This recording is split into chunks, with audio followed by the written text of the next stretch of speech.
तो आज अर्नब गोस्वामी के लिए एक बहुत बड़ा हार। बॉम्बे हाई कोर्ट ने आज उनके इंटरिम बेल एप्लीकेशंस को रिजेक्ट किया। उन्होंने बोला कि वो अभी भी उनको जेल में ही रहना पड़ेगा जब तक एक सेशंस कोर्ट उनके बेल एप्लीकेशंस ना सुने। अब आपको याद होगा कि अर्नब गोस्वामी 4 नवंबर को उनको गिरफ्तार किया गया था। उसको रायगढ़ पुलिस एक अबेटमेंट ऑफ सुसाइड केस में उसको अरेस्ट किया था। उन्होंने उसको रायगढ़ लेके वहां पे शुरू में उन्होंने रिक्वेस्ट किया था कि उनको पुलिस कस्टडी मिल जाए। मैजिस्ट्रेट ने फिर 4 नवंबर को उनको जुडिशियल कस्टडी में भेजा गया था। संडे को उनको इनफैक्ट तलोजा जेल नवी मुंबई में भेजा गया था, जहां पे भीमा कोरेगांव के जो अक्यूज्ड है वहां उनको भी रखा गया है। अब इशू ये है कि बॉम्बे हाईकोर्ट ने ये क्यों किया, क्योंकि आपको याद होगा कि जब अर्नब गोस्वामी ने ये केस फाइल किए थे, उसके बड़े बड़े लॉयर हरीश साल्वे, आबाद पोंडा बॉम्बे हाई कोर्ट में बहुत आर्ग्यूमेंट्स बनाए थे कि यहाँ पे एक किसी सिटीजन की लिबर्टी के बारे में है, उनकी आज़ादी के बारे में है। यहाँ पे नाइंसाफी हो रहा है, जो महाराष्ट्र गवर्नमेंट है वो अर्नब को टारगेट कर रहे हैं।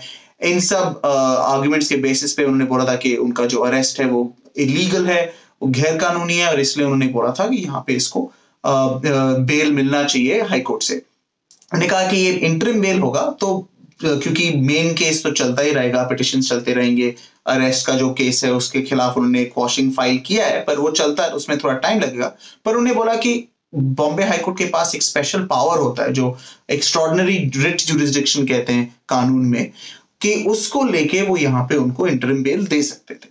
अब थर्सडे, फ्राइडे, सैटरडे तक ये आर्ग्यूमेंट्स चले थे। सैटरडे को कोर्ट ने ऑर्डर रिजर्व किया था, फिर मंडे को आज उन्होंने 9 नवंबर को उन्होंने डिसीजन दिया है। अब उन्होंने क्या बोला है? उन्होंने बोला है कि इस केस में जो फैक्ट्स है उसके बेसिस पे कोई केस नहीं बनाया गया है कि यहाँ पे कोर्ट अपना वो स्पेशल पावर यूज करे जो एक्स्ट्रॉर्डिनरी रिट जुरिस्डिक्शन है। उन्होंने कहा कि हमारे ओपिनियन में अर्नब गोस्वामी जो पिटिशनर है उसके पास एक दूसरा रेमेडी है कि वो जाके सेक्शन 439 जो सीआरपीसी का है उसमें जो रेगुलर बेल का प्रोसेस है वो वहां पे जाके जमानत के लिए अप्लाई कर ले और उसको मिल जाएगा। तो या नहीं मिलेगा, पर प्रोसेस तो वहां पे, अगर वो खत्म होके वहां पे कुछ प्रॉब्लम हो जाए फिर वो वापस हाई कोर्ट में आ जाए।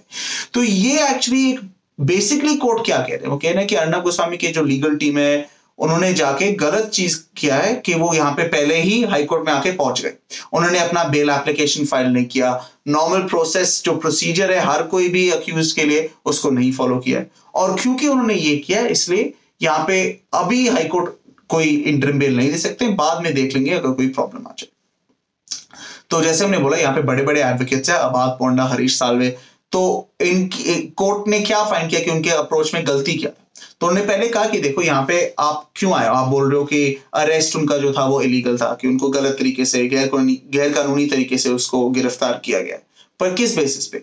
हरीश साल्वे, आबाद पोंडा दोनों ने एक्सप्लेन किया था कोर्ट को कि यहाँ पे जो केस था अबेटमेंट ऑफ सुसाइड का, ये 2018 मई में जो खुद में अन्वय नायक और उसकी और कुमुद नायक की खुदकुशी के वजह से है। अब अप्रैल 2019 में एक क्लोजर रिपोर्ट फाइल किया गया था। मैजिस्ट्रेट जो था वहां पे लोकल रायगढ़ पुलिस के जो क्लोजर रिपोर्ट को उन्होंने एक्सेप्ट किया था। तो अब यहाँ पे इसको रीओपन कैसे कर रहे हो, फिर से यहाँ पे इन्वेस्टिगेशन, इंक्वायरी, जांच कैसे करा रहे हो? तो कोर्ट ने बोला कि जो उस टाइम हुआ था एक्चुअली इनफैक्ट वो भी कानून के खिलाफ था, क्योंकि अगर तो इन सब केसेस में अगर क्लोजर रिपोर्ट फाइल किया जा रहा है तो जो विक्टिम है, उनके जो फैमिली मेंबर्स है, उनके जो परिवार है, उनको अपॉर्चुनिटी मिलना चाहिए कि वो क्लोजर रिपोर्ट को कंटेस्ट करे। तो यहाँ पे जो अन्वय नायक है, उनकी पत्नी, उनकी बेटी, दोनों यहाँ पे पूरे इस केस के बारे में लड़ रहे थे पूरे शुरू से ही। अभी उन्हीं की वजह से इनफैक्ट ये केस फिर से इन्वेस्टिगेट हो भी रहा है। अब उन्होंने कहा कि अगर आप देखोगे अक्षता नायक और अदन्या नायक के जो आर्ग्यूमेंट्स है, उनको एक्चुअली कोई अपॉर्चुनिटी नहीं दिया गया था कि वो जाके इस क्लोजर रिपोर्ट को रिजेक्ट करे, को अपोज करे। अब क्योंकि ये हुआ, एक्चुअली वो ठीक तरीके से क्लोजर में नहीं हुआ, तो एक तो ये है। दूसरी बात ये कि यहाँ पे जो पुलिस कर रहे हैं वो एक फर्दर इन्वेस्टिगेशन कर रहे हैं, वो री इन्वेस्टिगेट फिर से खोल नहीं रहे हैं कुछ जो बंद हुआ था, वो फर्दर इन्वेस्टिगेशन कर रहे हैं जो उनके पावर में ऑलरेडी है, और उसके लिए उनको कोई परमिशन नहीं लेना चाहिए मैजिस्ट्रेट के से। जैसे आबाद पोंडा और हरीश साल्वे जो गोस्वामी के लॉयर है वो बोल रहे थे, उन्होंने कहा यहाँ पे उन्होंने मैजिस्ट्रेट को बताया कि हम फर्दर इन्वेस्टिगेशन कर रहे हैं, वो ही काफी था। तो एक तो ये बात है। फिर उन्होंने बोला कि देखो साल्वे ने कहा था कि सुसाइड का केस भी यहाँ पे नहीं बन रहा है, अबेटमेंट ऑफ सुसाइड का केस भी नहीं बन रहा है यहाँ पे। फिर उन्होंने कहा कि अगर यहाँ पे सुसाइड नोट में अर्नब का नाम है जो है, तो उसके बेसिस पे अभी इन्वेस्टिगेशन तो होना ही पड़ेगा। रायगढ़ पुलिस जाके स्टेटमेंट्स ले रहे हैं मैजिस्ट्रेट के सामने, वो और भी एविडेंस लेके देख रहे हैं। तो यहाँ पे कैसे बोल सकते हो कि ये यहाँ पे ये बेसलेस केस है?